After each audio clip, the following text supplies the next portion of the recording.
नमस्कार दोस्तों, मैं राकेश कुमार आप सभी का आपके अपने YouTube चैनल तैयारी जीत की बाई आर के सर में स्वागत करता हूं। और दोस्तों आज हम बात करेंगे CRPF HCM and ASI exam analysis 2023 की। जो दोस्तों 1 मार्च को जो कि सीआरपीएफ एचसीएम या और एएसआई एग्ज़ाम का जो फर्स्ट शिफ्ट था वह ख़त्म हो चुका है और फर्स्ट शिफ्ट के जितने भी क्वेश्चंस मुझे मिले हैं सब इस वीडियो में डिस्कस करेंगे। तो पूरी वीडियो ज़रूर देखिएगा। वीडियो अच्छी लगेगी तो लाइक शेयर ज़रूर करिएगा। और दोस्तों आप हमारे चैनल पे पहली बार विजिट किए हैं तो एक बार चैनल को सब्सक्राइब करके बेल नोटिफिकेशन को ज़रूर दबाएँ, क्योंकि यहाँ पे हर एग्ज़ाम्स का एनालिसिस 100% रियल क्वेश्चंस के साथ करवाया जाता है।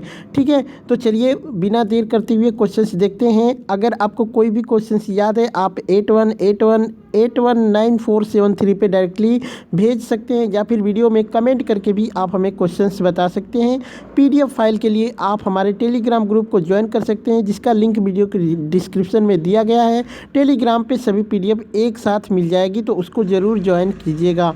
चलिए क्वेश्चंस देखते हैं। क्वेश्चन आया था दोस्तों कि उष्णकटिबंधीय जो कि वर्षा वन है भारत में कहाँ पर पाए जाते हैं। तो उष्णकटिबंधीय वर्षा वन जो कि भारत में पश्चिमी घाटों और असम में पाए जाते हैं। अगर क्षेत्र की बात करें तो अगर क्षेत्र का ऑप्शन दिया होगा तो उत्तर पूर्वी भारत में पाया जाता है। तो ऑप्शन कमेंट करके बताइएगा कि आपसे पश्चिमी घाट, पूर्वी घाट ऐसे करके दिया था या फिर राज्यों का नाम दिया था या फिर क्षेत्र के अनुसार दिया था कि दक्षिण में, पश्चिम में, उत्तर पूर्व में ऐसे करके क्या दिया था। कमेंट करके आप लोग एक बार जरूर बताइएगा। बात करते हैं दोस्तों तो उष्णकटिबंधीय वर्षा वन भारी वर्षा के उष्णकटिबंधीय क्षेत्रों में पाया जाने वाला वन है। यह वन जीवन एवं वनस्पति की कई प्रजातियों से समृद्ध है। उष्णकटिबंधीय वर्षा वन स्थलीय पृथ्वी पर अभी भी मौजूद सबसे पुराने प्रमुख वनस्पति प्रकार का प्रतिनिधित्व करते हैं। बात करते हैं दोस्तों तो उष्णकटिबंधीय वर्षा वन वर्ष भर के उच्च तापमान वाले क्षेत्रों में ऊंचे पेड़ों वाले जंगल हैं, जहां औसतन वार्षिक वर्षा 50 से 260 इंच होती है। ठीक है, उष्णकटिबंधीय वर्षा वन भारी वर्षा वाले क्षेत्रों तक ही सीमित हैं। भारत में ऐसे क्षेत्र पश्चिमी घाट, असम के ऊपरी हिस्से, तमिलनाडु तट और लक्षद्वीप एवं अंडमान और निकोबार के द्वीप समूहों में ये पाया जाता है। तो ऑप्शंस के ऊपर डिपेंड करता है क्या दिया था। जिन क्षेत्रों में 200 सेमी से अधिक वर्षा होती है और कम शुष्क मौसम वाले क्षेत्र उष्णकटिबंधीय वर्षा वन के लिए सबसे अच्छे क्षेत्र होते हैं। इन जंगलों में हाथी, बंदर, लेमूर और हिरण सामान्य जानवर हैं। इनके अलावा उष्णकटिबंधीय वर्षा वनों में बड़ी संख्या में पक्षी, चमगादड़, स्लोथ, ठीक है, स्लॉथ, बिच्छू और घोंगे भी पाए जाते हैं। वही बात करते हैं तो भारत के सबसे अच्छे वर्षा वन उत्तरी पूर्वी क्षेत्र में पाए जाते हैं, जो कि मानव आबादी से उतना प्रभावित नहीं है जितना कि पश्चिमी घाट है।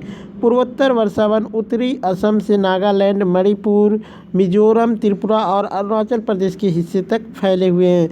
तो कमेंट करके बताइएगा दोस्तों। मेरे हिसाब से आपसे और जो कि स्थान ही पूछा गया होगा, जो कि जैसे कि दिशा पूछी गई होगी, तो उत्तर पूर्वी आपका राइट आंसर होगा। ठीक है, बाकी कमेंट करके आप बता सकते हैं। हाल ही में जयदेव उनादकट ने हैट्रिक लिया है, दिल्ली के खिलाफ उन्होंने हैट्रिक लिया है। वह किस देश के किस टीम के लिए रणजी ट्रॉफी खेलते हैं ये पूछा गया था। तो आपका राइट आंसर हो जाएगा सौराठ, जो कि डोमेस्टिक क्रिकेट में पहले ओवर में हैट्रिक लेने वाले वो पहले गेंदबाज भी बन गए हैं। ठीक है, तो इसको भी आप लोग याद रखिएगा। आपसे पूछा था किस टीम के लिए रणजी ट्रॉफी खेलते हैं, तो सौराष्ट्र के लिए खेलते हैं। एक प्रश्न आया था कि भरतनाट्यम किस राज्य का लोक नृत्य है, तो ये तमिलनाडु का लोक नृत्य हो जाएगा। भरतनाट्यम सबसे पुराना भारतीय शास्त्रीय नृत्य है। इसकी उत्पत्ति सैकड़ों साल पहले तमिलनाडु राज्य में हुआ था। यह नृत्य रूप दक्षिण भारत के धार्मिक विषयों और आध्यात्मिक विचारों को व्यक्त करता है। प्राचीन तमिल महाकाव्य जो कि शिल्पतिकारम में भारतनाट्यम का वर्णन किया गया है।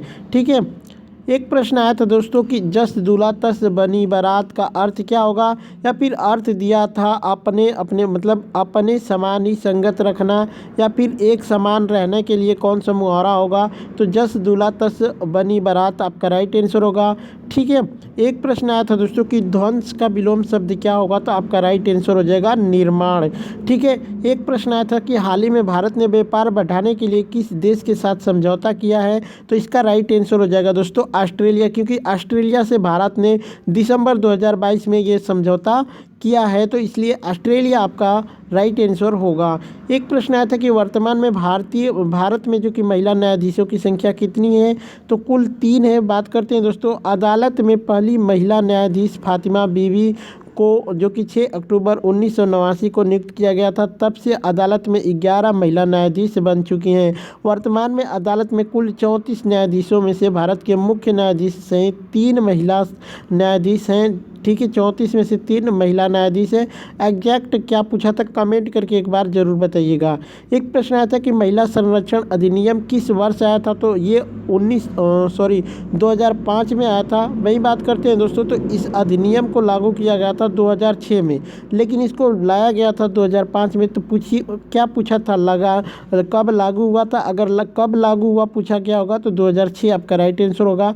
बात करते हैं तो घरेलू हिंसा अधिनियम से महिलाओं का संरक्षण 2005 में संसद द्वारा लागू किया गया था, लेकिन यह 26 अक्टूबर 2006 से लागू हुआ था। ठीक है। अधिनियम का मुख्य उद्देश्य संविधान के तहत जो कि गारंटीकृत महिलाओं के अधिकारों का प्रभावी संरक्षण प्रदान करना, विशेषकर जो परिवार के भीतर होने वाली किसी भी तरह की हिंसा का शिकार है। ठीक है। अधिनियम महिलाओं को कानूनी, मौद्रिक और मनोवैज्ञानिक प्रदान करने के साथ साथ किसी भी महिला के आश्रयहीन होने की स्थिति में आवास प्रदान करना चाहता था। तो ये सभी चीज़ें आप लोग याद रखिएगा।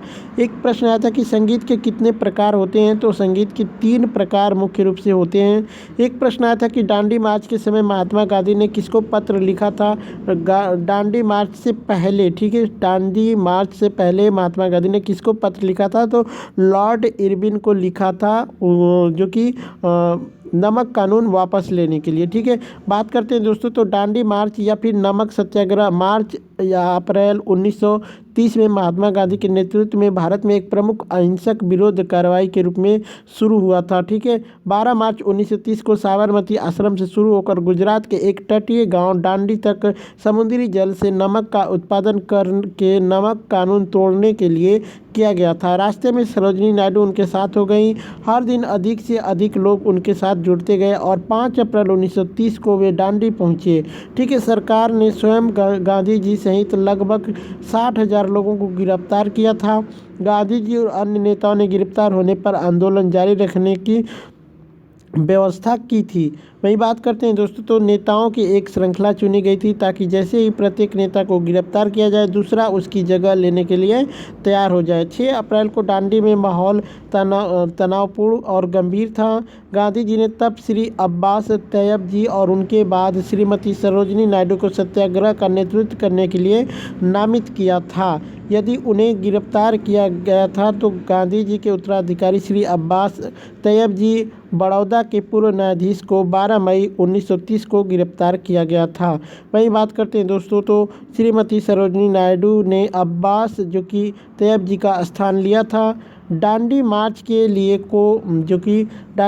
लिए लोगों को लामबंद करने में सरदार पटेल वास्तव में बहुत महत्वपूर्ण भूमिका निभाई थी। अब्बास तैयब जी को महात्मा गांधी की अनुपस्थिति में वैकल्पिक नेता की भूमिका दी गई थी। ठीक है।